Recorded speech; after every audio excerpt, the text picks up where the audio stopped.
Bonsoir, bienvenue sur Monde Financier. Les marchés européens clôturent ce soir en nette hausse, portés en partie par le retour de la croissance de l'activité manufacturière en Chine. C'était très tôt ce matin, une bonne statistique donc qui est venue atténuer un petit peu la déception sur les PMI de la zone euro, qui eux à l'inverse témoignent plutôt d'un ralentissement de la croissance dans la région. Le CAC lui donc s'adjuge finalement 0,87% en clôture largement au-dessus des 4450 points, 4461, pratiquement d'ailleurs au plus haut du jour, un marché parisien qui a été porté par deux secteurs. D'abord le secteur bancaire et puis également l'automobile. Ailleurs, même tendance, Francfort prend également 0,6%, idem pour l'Eurostoxx et Londres qui s'adjugent 0,87% du côté des valeurs. Donc je vous le disais, le secteur bancaire qui s'empare de la tête du palmarès, qui a permis au CAC de surperformer les autres places européennes. BNP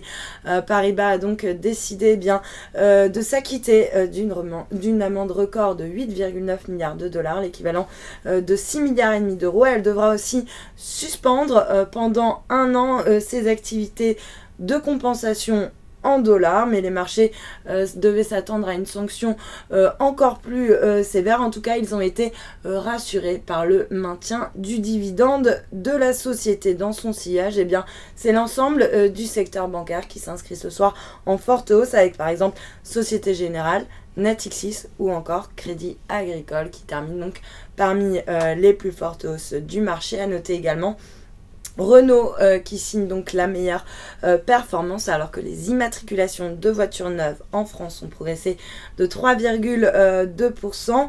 Renault qui a particulièrement brillé avec une hausse de 27,4% de ses ventes, ce qui a permis de soutenir une fois encore l'ensemble du secteur automobile. On a par exemple Faurecia ou encore Peugeot qui s'inscrivaient en vive hausse sur le SBF 120. Lanterne rouge en revanche, Airbus qui a subi quelques prises de bénéfices aujourd'hui. Et puis sur le marché d'échange, l'euro lui qui recule finalement légèrement par rapport au dollar après être allé tester le seuil des 1,37. On revient autour des 1,3680. Il reste assez bien orienté par rapport au yen, autour des 139 yens. Et puis à noter que le billet vert lui grappille 0,18% par rapport au yen, autour des 101,50 yens. Et puis dernière classe d'actifs a fortement progressé, l'once d'or qui s'adjuge encore 0,56% pour se négocier à 1329 $ l'once. Voilà pour la clôture des marchés.